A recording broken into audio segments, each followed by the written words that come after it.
어머니, 빨래는 따로 해주세요. 저희 옷이랑 섞이면 곤란해요. 미정의 차가운 목소리가 뒷마당에 울렸습니다. 35년 동안 한 번도 들어본 적 없는 말이었어요.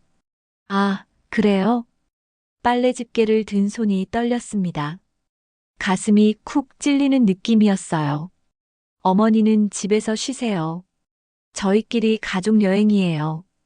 가족 여행이라는 말 속에 저는 없었습니다. 한 지붕 아래 살지만 가족이 아니라는 뜻이었어요. 그럼 그 사이 집안일은 누가 해요? 수술 소식에 제 건강보다 집안일을 먼저 걱정하는 며느리. 병원에서 혼자 깨어난 하얀 천장이 떠올랐습니다.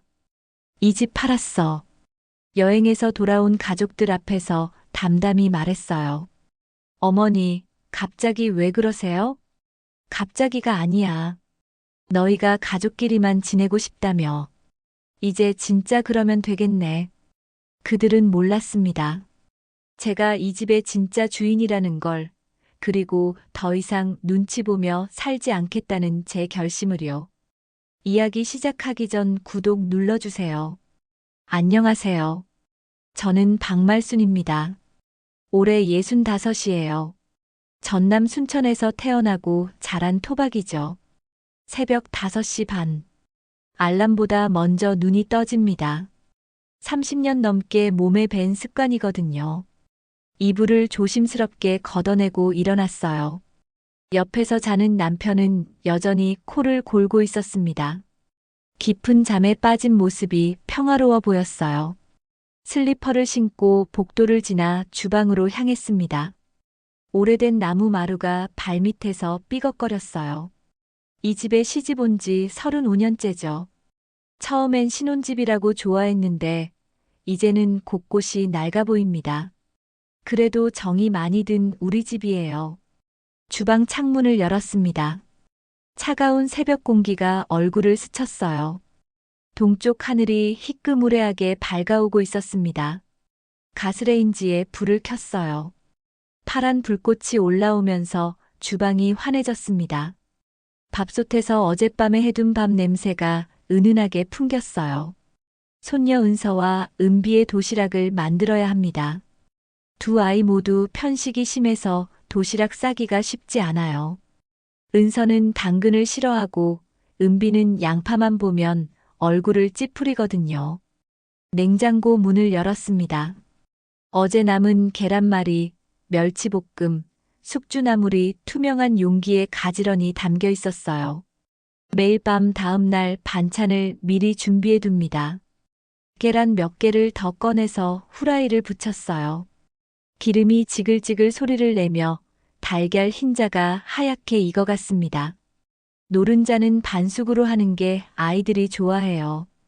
가스불을 줄여 천천히 익혔습니다. 스테인리스 도시락통 2개를 나란히 놓았어요. 따뜻한 밥을 먼저 담고 그 위에 반찬들을 정성스럽게 올렸습니다. 계란말이는 노란색이 예쁘게 보이도록 비스듬히 놓았어요. 멸치볶음은 한쪽 구석에, 숙주나물은 반대편에 담았습니다. 김치도 따로 작은 통에 덜어 담았어요. 아삭아삭한 배추김치 소리가 고요한 새벽을 깨웠습니다. 손녀들이 맛있게 먹는 모습을 떠올리며 더욱 정성을 들였어요. 거실에서 세탁기 돌아가는 소리가 들렸습니다. 어젯밤에 돌려놓은 빨래가 마지막 탈수 중이었어요. 곧 널어야 하겠죠. 온 가족 빨래를 한꺼번에 하니까 양이 제법 많습니다. 할머니, 물. 은비가 머리를 헝클어뜨린 채 주방에 들어왔어요. 교복을 입고 있지만 아직 눈이 덜 떠 있었습니다. 중학교 3학년인 은비는 항상 아침잠이 많아요. 은비야, 물컵은 거기 있어. 정수기 옆 선반을 가리켰습니다. 은비가 물을 따라 마시는 동안 저는 도시락 포장을 마저 했어요. 뚜껑을 꼭 닫고 예쁜 보자기에 싸서 준비했습니다. 할머니가 싸준 도시락이 제일 맛있다고 친구들이 그래요. 은비가 물컵을 내려놓으며 말했어요. 그 말에 마음이 따뜻해졌습니다. 아침 일찍 일어나는 보람이 있죠. 세탁기가 멈췄습니다. 빨래를 꺼내러 가야겠어요. 세탁조 안에서 깨끗해진 옷들이 기다리고 있었습니다. 아들 옷, 며느리 옷, 손녀들 교복까지 한꺼번에 빨았어요. 큰 빨래 바구니에 옷들을 담아 뒷마당으로 나갔습니다. 이른 새벽 공기가 차갑게 뺨을 스쳤어요. 하지만 상쾌했습니다. 빨래줄에 옷을 하나씩 널기 시작했어요. 남편의 와이셔츠부터 정성스럽게 펴서 걸었습니다. 아들의 정장 바지도 주름이 지지 않게 신경 써서 널었어요. 며느리 미정의 블라우스는 특히 조심스럽게 다뤘습니다. 비싼 옷이거든요. 손녀들의 교복도 집게로 고정하며 바람에 날리지 않도록 주의했어요. 빨래 넣는 일도 35년째 해오는 일상입니다. 손에 익어서 빠르게 처리할 수 있어요. 어머니, 뒤에서 며느리 미정이 불렀습니다. 목소리가 평소보다 조금 딱딱하게 들렸어요. 뭔가 말할 일이 있나 봅니다. 미정은 이른 아침부터 화장을 하고 서 있었어요. 네, 미정아. 빨래 집게를 손에 쥔 채 돌아봤습니다. 미정의 표정이 평소와 달랐어요. 무언가 불편한 기색이 역력했습니다. 어머니, 빨래는 따로 해주세요. 저희 옷이랑 섞이면 곤란해요. 그 한마디가 가슴을 쿡 찔렀습니다. 지금까지 한 번도 그런 말을 들어본 적이 없었거든요. 온 가족 빨래를 함께 하는 게 당연하다고 생각했는데요. 아, 그래요? 목소리가 조금 떨렸습니다. 당황스러웠어요. 미정의 시선이 차갑게 느껴졌습니다. 뭔가 잘못했나 싶어서 머릿속이 복잡해졌어요. 네, 앞으로는 그렇게 해주세요. 미정이 돌아서서 집 안으로 들어갔습니다. 저는 한동안 그 자리에 서 있었어요. 손에 든 빨래 집게가 무겁게 느껴졌습니다. 뒷마당에 혼자 남겨진 기분이었어요. 바람이 빨래를 흔들어댔습니다. 갑자기 이 모든 게 낯설게 느껴졌어요. 35년 동안 해온 일상이 흔들리는 것 같았습니다. 할머니, 도시락 챙겼어요. 은서가 가방을 메고 현관에서 말했습니다. 고등학교 2학년인 은서는 항상 밝은 목소리였어요. 저는 마음을 추스르고 안으로 들어갔습니다. 은서야, 점심시간에 꼭 다 먹어야 해. 네, 할머니. 다녀올게요. 은서가 문을 열고 나갔습니다. 발걸음 소리가 골목길로 멀어져 갔어요. 곧이어 은비도 가방을 챙겨 학교로 향했습니다. 두 손녀가 나간 뒤 집안이 조용해졌어요. 주방으로 돌아와 설거지를 시작했습니다. 미지근한 물에 세제를 풀어 거품을 냈어요. 그릇들을 하나씩 깨끗하게 닦았습니다. 손이 자동으로 움직였지만 머릿속은 복잡했어요. 미정의 말이 계속 맴돌았습니다. 왜 갑자기 그런 말을 했을까요? 뭔가 제가 모르는 불편함이 있었나 싶었어요. 마음 한구석이 답답했습니다. 어머니, 아침 드세요. 아들 준호가 식탁에 앉았습니다. 넥타이를 메고 있는 모습이 의젓해 보였어요. 마흔이 넘은 아들이지만 여전히 제 눈에는 어린아이 같습니다. 미정도 함께 식탁에 앉았어요. 평소보다 더 조용한 것 같았습니다. 아까 일로 기분이 좋지 않은가 봐요. 저는 굳이 묻지 않고 밥상을 차렸습니다. 따뜻한 밥을 밥그릇에 담아 올렸어요. 된장찌개, 김치, 멸치볶음도 함께 차렸습니다. 35년 동안 매일 아침 이렇게 밥상을 차려왔어요. 잘 먹겠습니다. 가족들이 숟가락을 들었습니다. 조용한 아침 식사가 시작되었어요. 저는 마지막에 자리에 앉아 밥을 떴습니다. 식탁 위의 분위기가 평소와 달랐어요. 뭔가 어색한 기운이 흘렀습니다. 미정은 거의 말을 하지 않았고 준호도 신문만 보고 있었어요. 창문 너머로 이웃집 굴뚝에서 연기가 피어오르고 있었습니다. 다른 집에서도 아침 준비가 한창인가 봐요. 하지만 오늘은 왜인지 그 모습이 부럽게 보였습니다. 식사를 마친 준호와 미정이 차례로 집을 나섰어요. 저는 혼자 남은 밥상을 치우며 생각에 잠겼습니다. 오늘부터는 빨래를 따로 해야 한다는 게 마음에 걸렸어요. 한 지붕 아래 살면서 빨래를 따로 한다는 게 무슨 의미일까요? 문득 가족이라는 게 무엇인지 헷갈렸습니다. 허리가 아프기 시작한 건 한 달 전부터였습니다.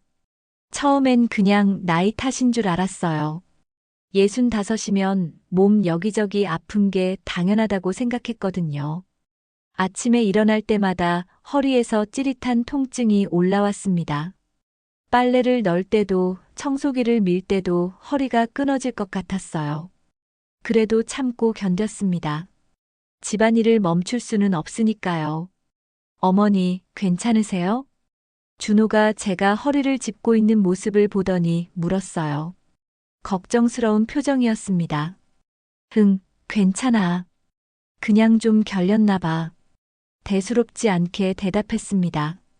아들 걱정시키고 싶지 않았거든요. 하지만 통증은 날이 갈수록 심해졌어요. 세 번째 주가 되자 걸음걸이도 이상해졌습니다. 허리를 구부정하게 하고 걸어야 했어요. 계단을 오르내릴 때는 난간을 꼭 잡아야 했습니다.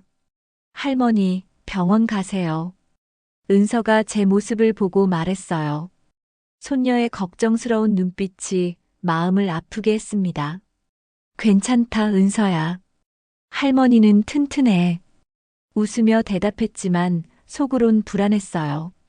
이런 통증은 처음 겪어보는 거였거든요. 결국 견디지 못하고 동네 정형외과에 갔습니다. 엑스레이를 찍고 MRI까지 찍었어요. 검사받는 내내 마음이 조마조마했습니다. 디스크가 많이 눌려 있네요. 수술이 필요할 것 같습니다. 의사 선생님의 말이 귓가에 맴돌았어요. 수술이라는 단어가 무겁게 다가왔습니다. 35년 만에 처음 듣는 말이었거든요. 수술하면 얼마나 입원해야 하나요? 떨리는 목소리로 물었습니다. 한 달 정도는 봐야겠네요. 재활까지 생각하면 더 걸릴 수도 있고요. 한 달. 한 달 동안 집을 비운다는 게 상상이 안 됐어요. 그동안 집안일은 누가 할까요? 손녀들 도시락은 누가 싸주고 빨래는 누가 하죠? 집에 돌아와서 가족들에게 말했습니다. 준호와 미정이 식탁에 앉아 있을 때였어요. 병원에 다녀왔는데 수술을 해야 한대요. 조심스럽게 말을 꺼냈습니다. 두 사람의 표정이 순간 굳어졌어요. 수술이요? 얼마나 심각한 거예요? 준호가 놀란 목소리로 물었습니다. 디스크가 눌려서 그런다고 하네요. 한 달 정도 입원해야 한다고. 한 달이요? 미정이 눈을 크게 뜨며 말했어요. 그런데 그 다음 말이 예상과 달랐습니다. 그럼 그 사이 집안일은 누가 해요? 가슴이 철렁 내려앉았습니다. 제 건강을 걱정하는 말이 아니었어요. 집안일 걱정이 먼저였습니다. 도시락은 누가 싸주고 빨래는 누가 하죠? 청소도 해야 하는데. 미정의 목소리에 당황스러움이 묻어 있었어요. 마치 큰 문제가 생긴 것처럼 말했습니다. 아, 그러게요. 어떻게 하지? 준호도 비슷한 반응이었어요. 제가 아픈 걸 걱정하기보다는 불편해질 생활을 걱정하는 것 같았습니다. 그날 밤 잠이 오지 않았어요. 천장을 바라보며 생각했습니다. 가족들에게 저는 어떤 존재일까요? 아픈 사람이 아니라 집안이라는 사람일 뿐인 걸까요? 수술날이 정해졌습니다. 다음 주 화요일이었어요. 준호는 출장이 있다고 했고, 미정은 중요한 회의가 있다고 했습니다. 혼자 가셔도 괜찮으시죠? 미정이 미안한 듯 물었어요. 하지만 그 미안함도 진짜인지 의심스러웠습니다. 괜찮아요. 혼자서도 할 수 있어요. 담담하게 대답했습니다.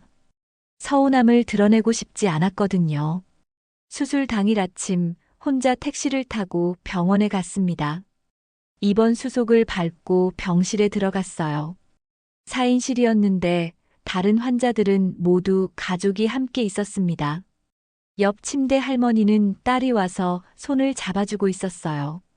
건너편 아저씨는 부인이 과일을 깎아주고 있었습니다. 저만 혼자였어요. 보호자 없이 오셨어요? 간호사가 의외라는 표정으로 물었습니다. 네, 가족들이 바빠서요. 부끄러워서 목소리가 작아졌어요. 간호사의 시선이 동정 어린 것 같았습니다. 수술복으로 갈아입고 수술실로 향했습니다. 복도를 지나면서 다른 환자들 곁에 선 가족들이 보였어요. 모두 걱정스러운 얼굴로 배웅하고 있었습니다. 수술대에 누웠을 때 갑자기 무서워졌어요. 마취가 시작되면서 의식이 흐려졌습니다. 마지막 순간까지 아무도 제 손을 잡아주지 않았어요. 깨어났을 때는 회복실이었습니다. 몸이 무겁고 어지러웠어요. 간호사가 와서 상태를 확인해 주었습니다. 수술 잘 끝났어요. 곧 병실로 올라가실 거예요. 다행이라는 안도감이 들었어요. 하지만 동시에 쓸쓸함도 몰려왔습니다. 병실로 돌아왔을 때도 혼자였습니다. 옆 침대 할머니는 손자들이 와서 떠들썩했어요. 아이들이 그림을 그려와서 보여주고 있었습니다. 저는 하얀 천장만 바라보고 있었어요. 형광등 불빛이 눈을 아프게 했습니다. 목이 말라서 물을 마시고 싶었지만 혼자서는 일어날 수가 없었어요. 물 좀 주세요. 간호사에게 부탁했습니다. 친절하게 물을 떠다 주었어요. 가족분들 언제 오세요? 잘 모르겠어요. 바쁘셔서. 거짓말이었어요.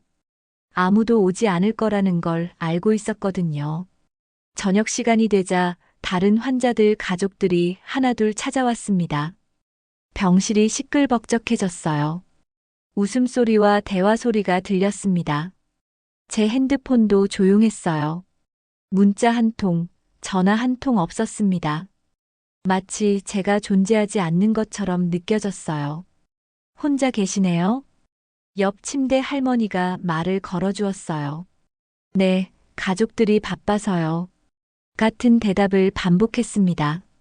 그래도 수술했는데 누군가는 와야죠. 할머니의 말이 가슴을 찔렀어요. 맞는 말이었거든요. 밤이 되자 병실이 조용해졌습니다. 모든 가족들이 돌아간 뒤였어요. 저는 홀로 어둠 속에서 천장을 바라봤습니다. 35년 동안 가족을 위해 살아왔는데 정작 제가 아플 때는 아무도 곁에 없었어요. 제가 가족들에게 어떤 존재인지 선명하게 깨달았습니다. 필요한 사람이 아니라 편리한 존재였어요. 집안일을 해주는 도구 같은 존재. 그 이상도 그 이하도 아니었습니다. 마음속에서 무언가 부서지는 소리가 났어요. 조용하지만 선명한 소리였습니다. 눈물이 뺨을 타고 흘러내렸어요. 이제야 알았습니다. 저는 사랑받는 가족이 아니라 그냥 살림하는 사람이었다는 걸요. 태어난 지 일주일이 지났습니다. 허리는 많이 나아졌지만 마음의 상처는 쉽게 아물지 않았어요.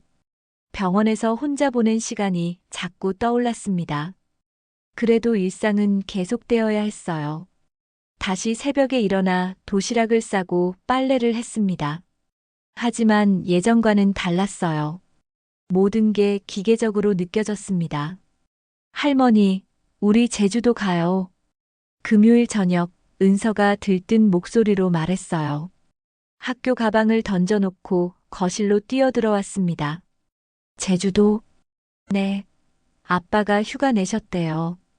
다음 주에 갈 거래요. 은서의 눈이 반짝였어요. 은비도 덩달아 신이 났습니다. 와, 진짜요? 제주도 처음 가보는데. 손녀들의 기쁜 모습을 보니 저도 기분이 좋아졌어요. 오랜만에 가족 여행을 가는구나 싶었습니다. 몇 박 며칠 가는 거니? 3박 4일이래요. 펜션도 예약했대요. 은서가 핸드폰을 보여주며 말했어요. 바다가 보이는 예쁜 펜션 사진이 화면에 떠 있었습니다. 제주도라니. 저도 한번 가보고 싶었던 곳이에요. 젊었을 때는 여행 갈 여유가 없었고 아이들 키우느라 바빴거든요. 이제라도 가족들과 함께 간다면 얼마나 좋을까요? 할머니도 같이 가는 거죠? 조심스럽게 물어봤습니다. 당연히 저도 포함된 거라고 생각했어요. 그때 미정이 부엌에서 나왔습니다. 평소보다 화장을 진하게 하고 있었어요. 회사 회식이 있다고 했거든요. 어머니는 집에서 쉬세요. 저희끼리 가족 여행이에요. 미정이 웃으며 말했습니다. 하지만 그 웃음이 차갑게 느껴졌어요. 가족 여행이요? 목소리가 떨렸습니다. 가족 여행이라는 말 속에 저는 없었어요. 네, 아이들이랑 저희 부부끼리요. 어머니는 여행보다 집에서 편히 쉬시는 게 좋으실 거예요. 미정의 말투는 정중했지만 단호했습니다. 거절의 여지가 없다는 걸 알 수 있었어요. 그런가요? 더 이상 말할 수 없었습니다. 목이 메어왔거든요. 할머니, 선물 사다 드릴게요. 은서가 밝게 말했어요. 순수한 아이는 어른들의 복잡한 속내를 모르고 있었습니다. 고마워, 은서야. 겨우 웃음을 지어 보였어요. 손녀들에게 서운함을 보이고 싶지 않았거든요. 미정이 핸드백을 들고 현관으로 향했습니다. 하이힐 소리가 딱딱하게 울렸어요. 그럼 다녀올게요. 늦을 거예요. 문이 닫히는 소리가 집안에 울렸습니다. 저는 그 자리에 서서 한동안 움직이지 못했어요.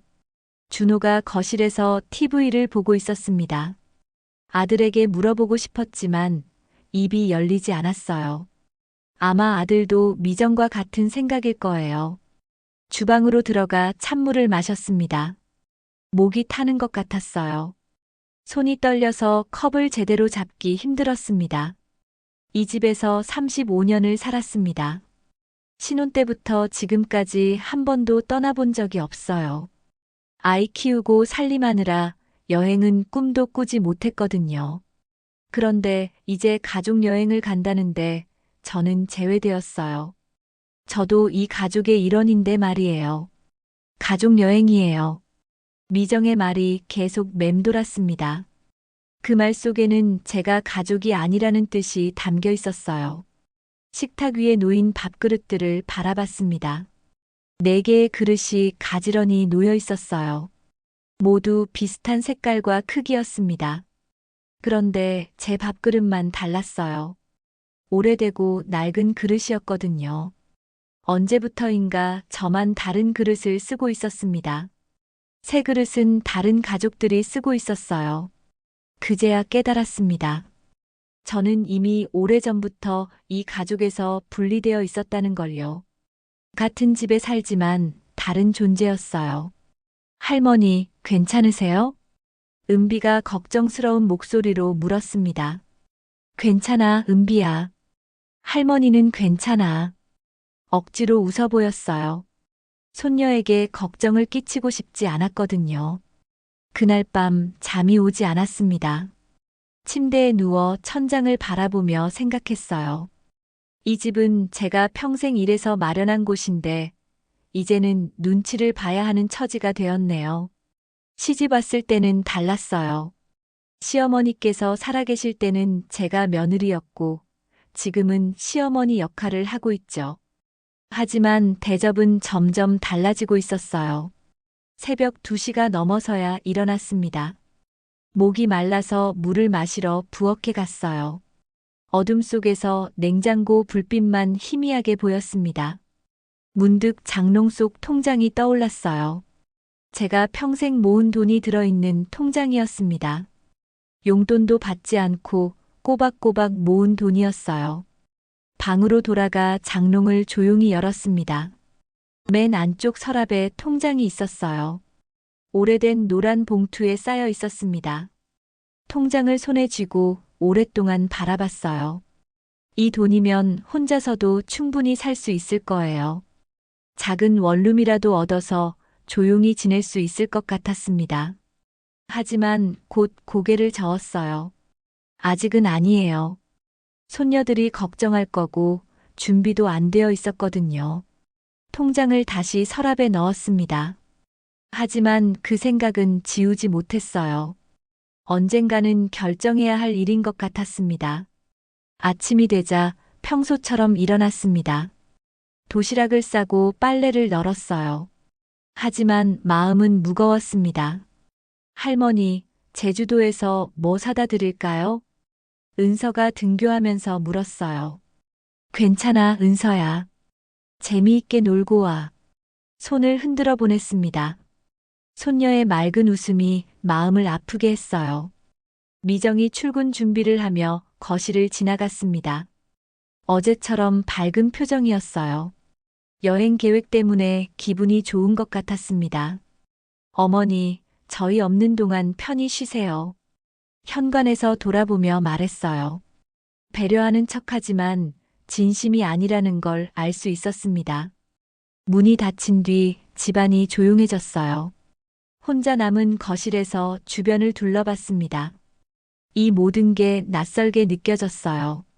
소파에 앉아 멍하니 창밖을 바라봤습니다. 이웃집 아주머니가 빨래를 널고 있었어요.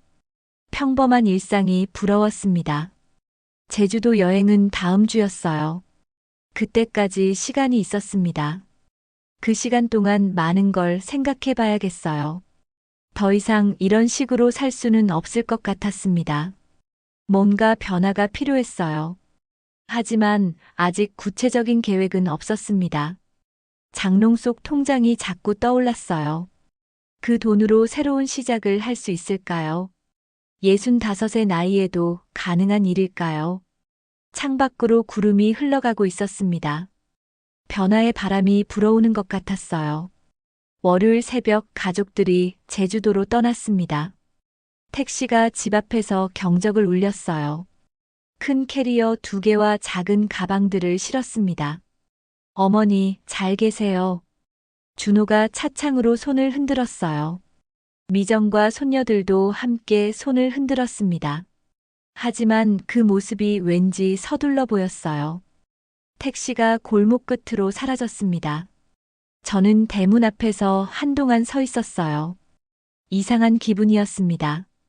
홀가분하면서도 허전했어요. 집으로 들어왔습니다. 갑자기 조용해진 거실이 낯설었어요. 평소 같으면 이 시간에 손녀들이 아침 준비를 하고 있을 텐데요.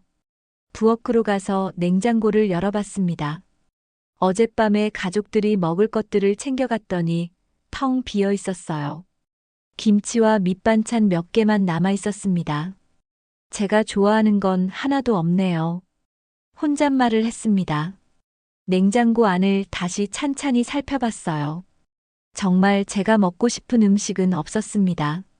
35년 동안 가족들 입맛에 맞춰 살았어요. 제 취향은 언제부터인가 잊혀져 있었습니다. 젊었을 때는 뭘 좋아했을까요? 문득 어린 시절이 떠올랐습니다. 어머니가 만들어주시던 미역국이 그리웠어요. 생일마다 끓여주셨던 그 맛을 잊을 수가 없어요. 마트에 갔습니다. 오랜만에 혼자 장을 보는 거였어요. 평소에는 가족들 먹을 것만 생각했는데 오늘은 달랐습니다. 미역을 골랐습니다. 소고기도 조금 사고 두부도 샀어요. 제가 좋아하는 딸기도 한 팩 담았습니다. 오랜만에 제 마음대로 고른 장바구니였어요. 집에 돌아와 미역국을 끓였습니다. 참기름에 미역을 볶다가 물을 부었어요. 소고기를 넣고 간을 맞췄습니다. 오래된 레시피가 손에 생생했어요. 국물이 끓어오르자 구수한 냄새가 퍼졌습니다. 어머니가 끓여주시던 그 냄새였어요. 눈물이 핑 돌았습니다. 혼자 식탁에 앉아 미역국을 떠먹었어요. 따뜻하고 진한 맛이 입안에 퍼졌습니다. 언제 마지막으로 이렇게 천천히 밥을 먹어봤는지 기억이 안 났어요. 맛있네요. 혼잣말을 또 했습니다. 가족들이 없으니 소리내어 말할 수 있었어요. 식사를 마치고 설거지를 했습니다. 그릇 한 개만 씻으니 금세 끝났어요. 평소보다 훨씬 간단했습니다. 거실 소파에 앉았습니다. TV를 켜지 않았어요. 조용한 게 좋았습니다. 창밖으로 햇살이 들어오고 있었어요. 이런 고요함이 언제 마지막이었을까요? 신혼 초기에도 준호가 있었고 손녀들이 태어난 뒤로는 더욱 바빴어요. 혼자만의 시간이 이렇게 소중한 줄 몰랐습니다. 시계를 봤어요. 오후 2시였습니다. 평소 같으면 빨래를 개고 저녁 준비를 시작할 시간이에요. 하지만 오늘은 할 일이 없었습니다. 문득 장롱 속 통장이 떠올랐어요. 어젯밤에 꺼내봤던 그 통장 말이에요. 35년간 모은 돈이 들어있는 통장이었습니다. 방으로 가서 장롱을 열었어요. 노란 봉투 안에서 통장을 꺼냈습니다. 낡은 통장이었지만 속은 든든했어요. 잔고를 확인해 봤습니다. 생각보다 많은 돈이 있었어요. 용돈을 받지 않고 알뜰하게 모은 결과였습니다. 이 돈이면 혼자 살기에 충분할 것 같았어요. 거실로 나와 전화기를 바라봤습니다. 오래된 유선 전화였어요. 부동산에 전화를 걸어볼까 하는 생각이 들었습니다. 망설였어요. 정말 이 집을 팔아야 할까요? 35년을 산 집인데요. 하지만 이제는 제 집 같지 않았어요. 전화기를 들었습니다. 수화기가 차갑게 느껴졌어요. 동네 부동산 번호를 눌렀습니다. 손이 떨렸지만 마음은 이상하게 차분했어요. 여보세요, 한빛 부동산입니다.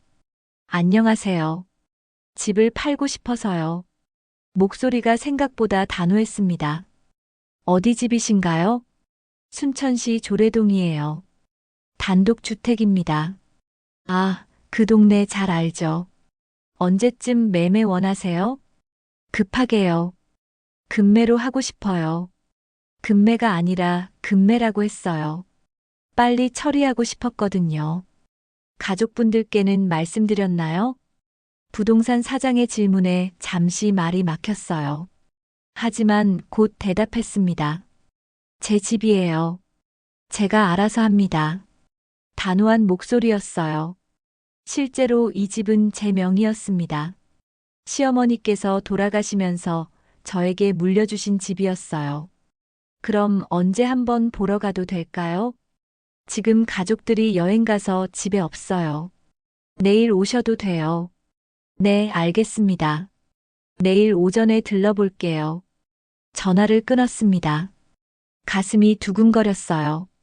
정말로 집을 팔게 될 거라는 생각이 들었습니다. 소파에 주저앉았어요. 방금 한 일이 믿어지지 않았습니다. 하지만 후회는 없었어요.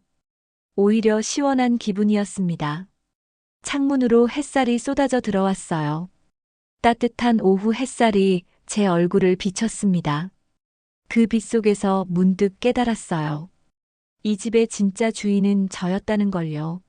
35년 동안 눈치를 보며 살았지만 법적으로도 실질적으로도 이 집은 제 것이었습니다. 제가 주인이에요. 혼잣말을 했어요. 그 말이 입 밖으로 나오니 더욱 확실해졌습니다. 휴대폰에서 제주도에서 온 사진이 왔어요. 가족들이 공항에서 찍은 사진이었습니다. 모두 밝게 웃고 있었어요. 사진을 보니 복잡한 기분이 들었어요. 미안하기도 하고 서운하기도 했습니다. 하지만 결심은 변하지 않았어요. 내일이면 부동산 사장이 올 거예요. 그럼 정말로 새로운 시작이 될 것 같았습니다. 65의 나이에 시작하는 새로운 인생이었어요. 해가 서쪽으로 기울어 가고 있었습니다. 거실에 노을빛이 스며들었어요. 오늘이 이 집에서 보내는 마지막 평온한 하루가 될지도 모른다는 생각이 들었습니다. 저녁 준비를 시작했어요. 오늘은 제가 먹고 싶은 것만 만들 거예요. 된장찌개에 고등어구이, 그리고 새로 산 딸기까지. 오랜만에 제 취향대로 차린 상이었습니다. 혼자 먹는 저녁이었지만 외롭지 않았어요. 오히려 자유로웠습니다. 앞으로는 매일 이런 저녁을 먹을 수 있을 거예요. 밤이 깊어갔습니다. 평소보다 일찍 잠자리에 들었어요. 내일은 중요한 하루가 될 것 같았습니다. 이불을 덮고 누우니 마음이 편안했어요. 오랜만에 깊이 잠들 수 있을 것 같았습니다. 목요일 저녁 현관문이 열렸습니다. 여행 가방을 끄는 소리가 들렸어요. 가족들이 돌아온 거였습니다. 어머니, 다녀왔어요. 은서의 밝은 목소리가 집안에 울렸어요. 손에는 제주도 선물 봉지를 들고 있었습니다. 저는 부엌에서 차분히 설거지를 하고 있었어요. 혼자 먹은 저녁 그릇 하나만 씻으면 되니까 금세 끝났습니다. 어머니, 이 박스들이 뭐예요? 미정의 목소리가 거실에서 들렸어요. 당황스러운 어조였습니다. 저는 손을 털고 거실로 나갔어요. 미정이 캐리어 옆에 서서 쌓아놓은 박스들을 바라보고 있었습니다. 얼굴이 굳어 있었어요. 이사 가려고 짐 쌌지. 담담하게 대답했습니다. 목소리에 떨림이 없었어요. 이사요? 준호가 놀란 표정으로 물었습니다. 넥타이가 비뚤어진 채로 서 있었어요. 응, 이 집 팔았어. 박스에 적어놓은 라벨을 정리하며 말했습니다. 그릇, 옷까지, 책 이렇게 적혀 있었어요. 어머니, 갑자기 왜 그러세요? 미정의 목소리가 높아졌어요. 여행 때에 들뜬 기분이 완전히 사라져 있었습니다. 갑자기가 아니야. 오래 생각했어. 소파에 앉으며 말했습니다.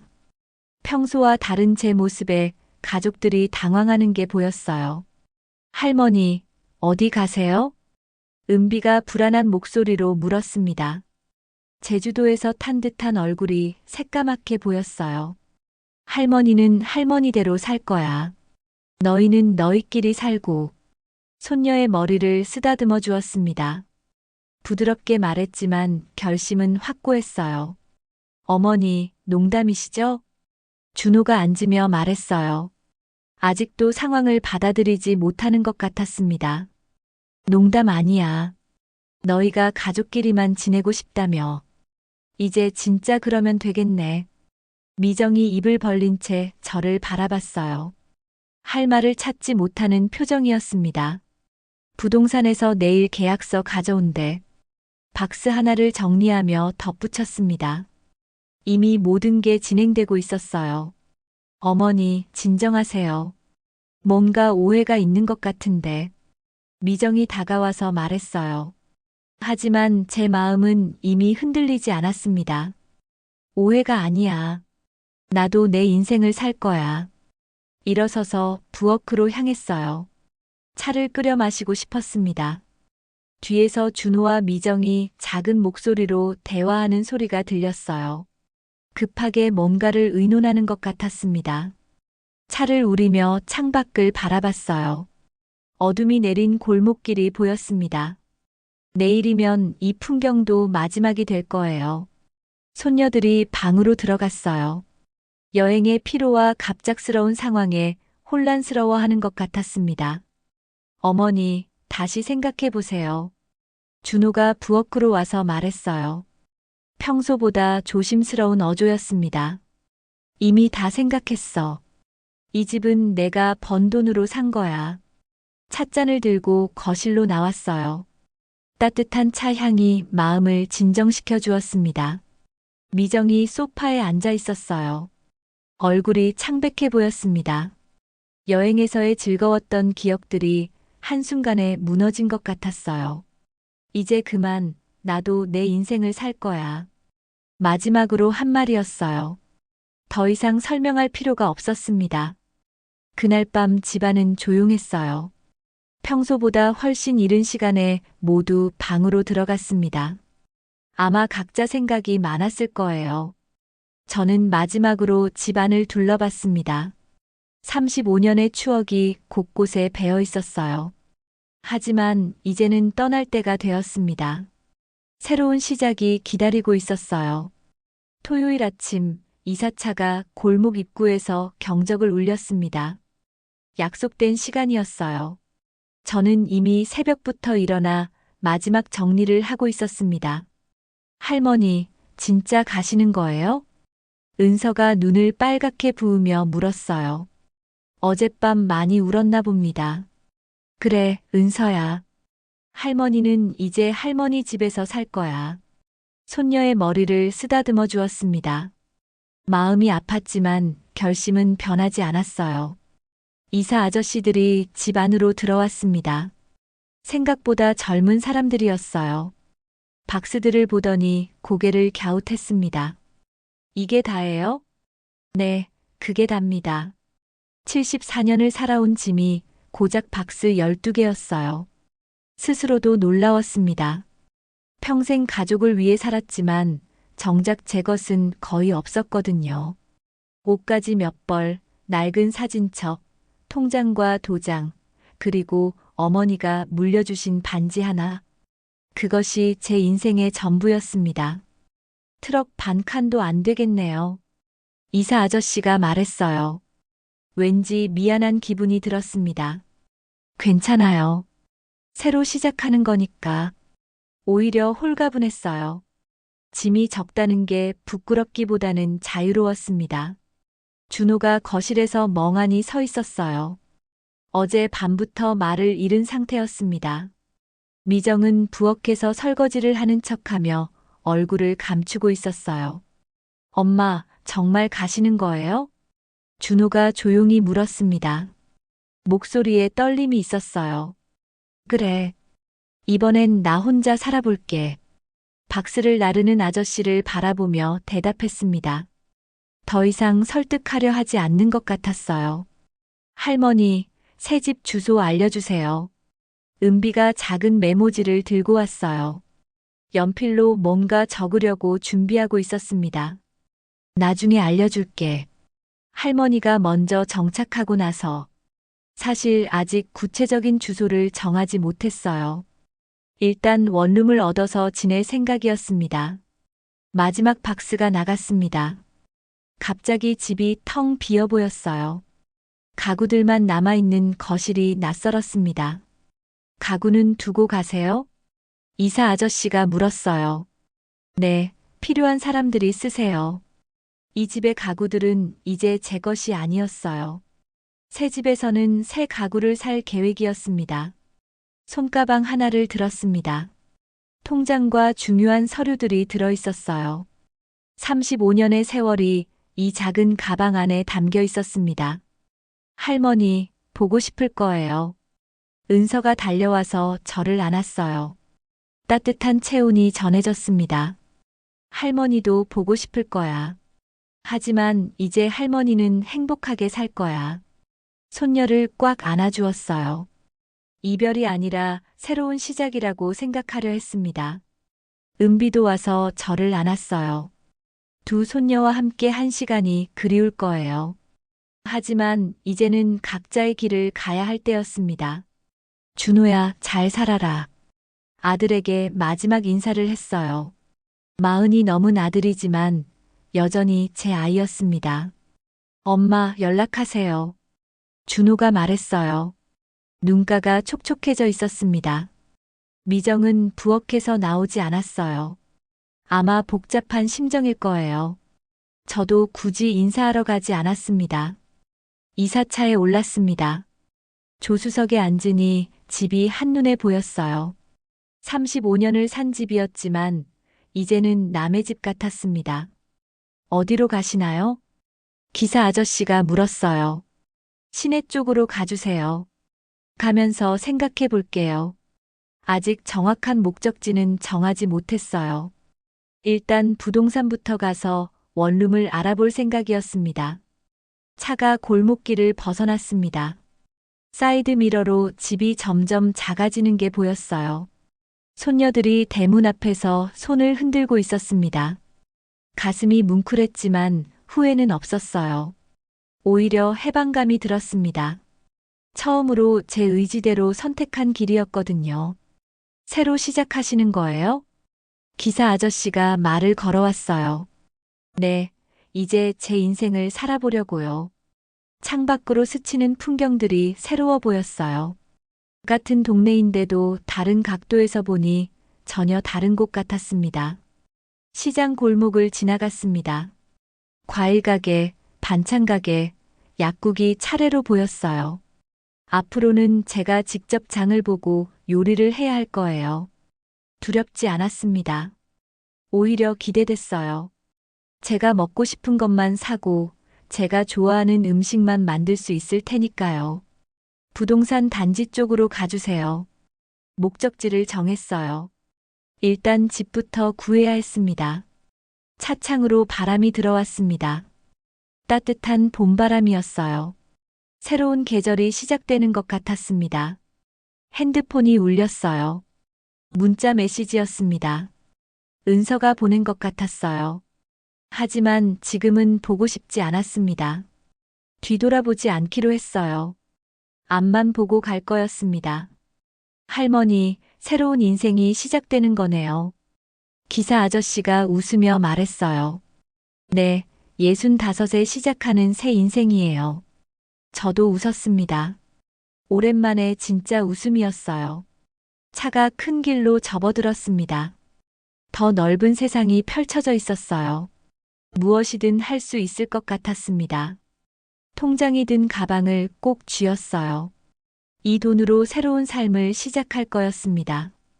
아무도 눈치 보지 않고 아무에게도 맞추지 않는 삶이요. 부동산 단지가 보이기 시작했어요. 곧 새로운 집을 찾게 될 거였습니다. 작지만 온전히 제 것인 공간이요. 도착했습니다. 차가 멈췄어요. 새로운 출발점에 선 기분이었습니다. 이사 아저씨들이 짐을 내려주었어요. 박스 12개가 인도에 가지런히 놓였습니다. 제 인생의 전부였지만 이상하게 가볍게 느껴졌어요. 수고하셨어요. 이사비를 지불했습니다. 생각보다 많이 나오지 않았어요. 차가 떠나고 혼자 남았습니다. 길거리에서 박스들과 함께 서 있는 모습이 우스웠어요. 하지만 두렵지 않았습니다. 새로운 바람이 불어왔어요. 제 인생에도 새로운 바람이 불고 있었습니다. 이제 정말로 자유였어요. 통영에 도착한 건 일주일 뒤였습니다. 순천에서 이곳까지 오는 동안 여러 곳을 둘러봤어요. 부산, 거제도, 마산까지 가봤지만 통영의 바다가 가장 마음에 들었습니다. 작은 언덕 위에 있는 집이었어요. 방 하나에 부엌과 화장실이 있는 소박한 원룸이었습니다. 하지만 창문을 열면 푸른 바다가 한눈에 들어왔어요. 아, 이런 곳이 있었구나. 처음 창문을 열었을 때 탄성이 나왔어요. 바다 너머로 작은 섬들이 점점이 떠 있었습니다. 갈매기들이 날아다니는 모습도 보였어요. 부동산 아저씨가 말했습니다. 여기 경치는 정말 좋죠. 조용하기도 하고요. 네, 마음에 들어요. 바로 계약을 했어요. 보증금과 월세가 순천보다 훨씬 저렴했습니다. 가성비도 좋았어요. 이사 짐을 풀기 시작했습니다. 박스 12개가 이 작은 공간에서는 많아 보였어요. 하지만 차근차근 정리하니 금세 집 같은 느낌이 들었습니다. 어머니 사진을 작은 선반에 놓았어요. 젊은 시절 어머니의 미소가 따뜻해 보였습니다. 어머니, 이제 딸도 자유롭게 살 거예요. 혼잣말을 했어요. 어머니께서 좋아하실 것 같았습니다. 첫날 밤 바다 소리를 들으며 잠들었어요. 파도가 해안에 부딪히는 소리가 자장가 같았습니다. 35년 만에 이렇게 평화로운 잠을 잤어요. 다음 날 아침 일찍 일어났습니다. 습관적으로 도시락을 쌀 준비를 하다가 웃음이 나왔어요. 이제는 저 혼자였거든요.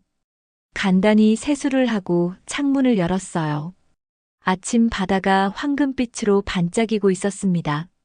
어선들이 항구로 돌아오는 모습도 보였어요. 여기 새로 오셨죠? 뒤에서 누군가 말했어요. 돌아보니 또래로 보이는 할머니가 서 계셨습니다. 네, 어제 이사 왔어요. 아, 그래요? 반가워요. 저는 김순자예요.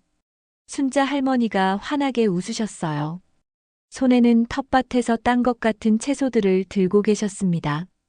저는 박말순이에요. 제 이름을 말했어요. 오랜만에 성까지 붙여서 말하는 거였습니다. 말순 씨, 여기 사람들 다 좋아요. 외로우면 언제든 놀러 와요. 순자 할머니의 말이 그렇게 따뜻할 수가 없었어요. 처음 만난 사람인데도 진심이 느껴졌습니다. 고맙습니다. 자주 인사드릴게요. 그래요. 시장도 가까우니까 구경 나와봐요. 순자 할머니가 가리킨 방향으로 시장이 보였어요. 작은 항구 마을의 정겨운 시장이었습니다. 점심때가 되어 시장에 나가봤어요. 생선가게, 채소가게, 반찬가게들이 줄지어 있었습니다. 사람들의 표정이 여유로워 보였어요. 새로 오신 분이네요. 생선가게 아주머니가 말을 걸어왔어요. 네, 어제 이사 왔어요. 어디서 오셨어요? 순천에서요. 아, 멀리서 오셨네. 여긴 조용하고 살기 좋아요. 아주머니가 싱싱한 고등어를 보여주셨어요.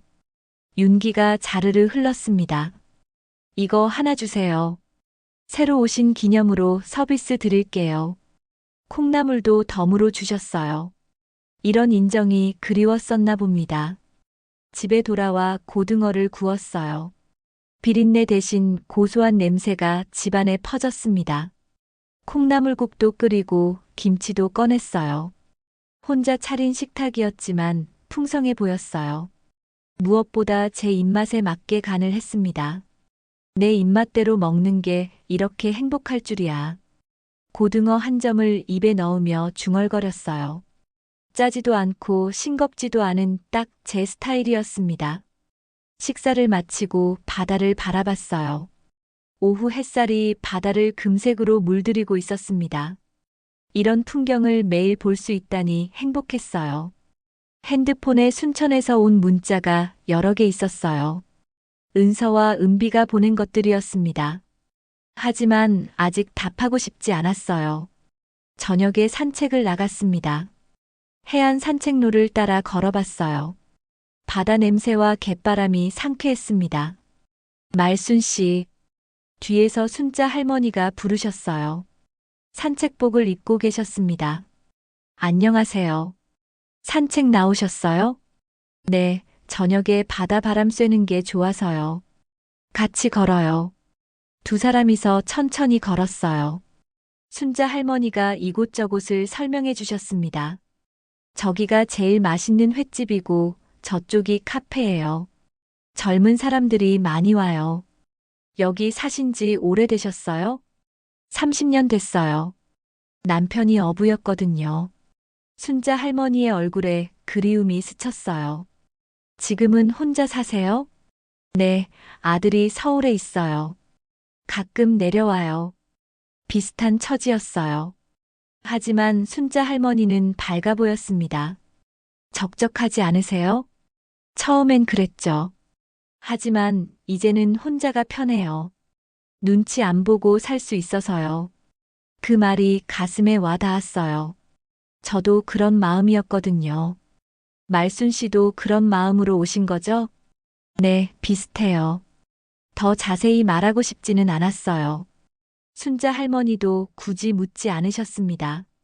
여기서는 다들 서로 간섭 안 해요. 각자 알아서 살죠. 그게 좋아요. 집으로 돌아가는 길에 순자 할머니가 말씀하셨어요. 도움 필요하면 언제든 말해요. 이웃끼리 도와가며 사는 거죠. 고맙습니다. 저도 도울 일 있으면 말씀해 주세요. 집에 들어와 차를 끓였어요. 바다를 바라보며 차를 마시는 시간이 평화로웠습니다. 순천에서의 35년이 떠올랐어요. 그때는 매일이 바빴는데 지금은 시간이 여유로웠습니다. 내가 얼마나 좁은 세상에 갇혀 있었을까. 문득 그런 생각이 들었어요. 집과 시장, 병원과 학교만 오가던 단조로운 일상이었죠. 하지만 이제는 달랐어요. 매일 새로운 것을 발견할 수 있을 것 같았습니다. 다음 날 아침 김치볶음밥을 만들었어요. 김치는 제가 담근 것이 아니라 시장에서 산 거였지만 맛있었습니다. 미역국도 끓였어요. 혼자 먹는 아침이었지만 만족스러웠어요. 아무도 불평하지 않았고 아무도 더 달라고 하지 않았습니다. 이렇게 자유로울 수가 있구나. 밥을 먹으며 감탄했어요. 65에 처음 느끼는 자유였습니다. 창밖으로 갈매기들이 날아다니고 있었어요. 자유롭게 바다 위를 나는 모습이 부럽지 않았습니다. 저도 이제 그들처럼 자유로우니까요. 오늘은 뭘 하며 지낼까 생각해 봤어요. 급할 것도 없고 해야 할 일도 없었습니다. 그저 제가 하고 싶은 대로 하면 되는 거였어요. 처음으로 제 이름을 되찾은 기분이었습니다. 누군가의 어머니가 아닌 박말순으로서의 삶이 시작된 거예요. 통영에 온 지 석 달째 되던 어느 날 누군가 문을 두드렸습니다. 이른 아침이었어요. 순자 할머니일까 싶어 문을 열었는데 준호가 서 있었습니다. 엄마. 아들의 목소리가 떨리고 있었어요. 얼굴이 많이 초라해져 있었습니다. 살도 빠지고 눈가에 주름도 늘어 보였어요. 어떻게 여기를 알고 왔니? 놀라서 물었습니다. 주소를 알려준 적이 없었거든요. 이사할 때 부동산에서 들었어요. 찾아오는데 시간이 걸렸어요. 준호가 고개를 숙이며 말했어요. 평소와 다른 모습이었습니다. 들어와. 문을 열어주었어요. 작은 원룸을 둘러보는 준호의 표정이 복잡해 보였습니다. 여기서 혼자 사세요? 그래. 불편하지 않아. 차를 끓여주었어요. 준호는 창밖 바다를 바라보고 있었습니다. 경치는 좋네요. 매일 저 바다를 보며 살아.